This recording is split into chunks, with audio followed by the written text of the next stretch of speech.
د بلخ ولایت د شهیدانو او معلولینو چارو ریاست رئیس وایي چې د یاد ولایت د یو شمېر ولسوالیو او مزار شریف ښار 80 تنو معیوبینو ته یې ویلچرونه او هر یوه ته یې 1000 افغانۍ نغدې پیسې ویشلې دي.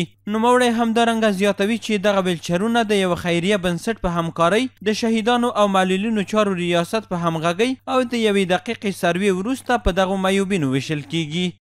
نن د بلخ ولایت کې چې تاسو کومه د توزیع د ویلچر وینئ 80 عدد ویلچر دي او 80,000 افغانۍ دي د هر معلول لپاره یو ویلچر او 1000 افغانۍ د دوی د سفریې لپاره. دا د شهدا او معلولینو د محترم وزارت په همغږۍ د یوه خیریه بنسټ د خوا څخه نن موږ دوی ته دا شیان ورته تقسیموو.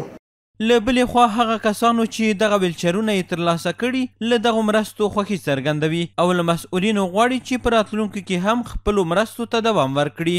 ما واقعا از کمک ها خوش هستیم. باید از کمک ها برای ما بیشتر، چون که ما قشر آسیب زده هستیم که یک کار از توانی از ما نیست که باید کمک ها شد که ما از ما دولت یا که هر کسی یا شرکت های خصوصی باشه از ما حمایت کنه که تا ما رشد نمو کنیم.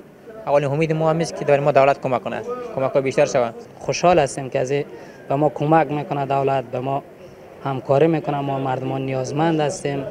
از این به بعد هم اطمینان داریم که دولت به ما کمک کنه. دا په داسې حال کې ده چې څو ورځې وړاندې د اسد د 24مې په مناسبت د بلخ ولایت د والي لخوا هم په یو شمېر معلولینو او د شهیدانو پر کورنیو نغدې پیسې ویشل شوې وې.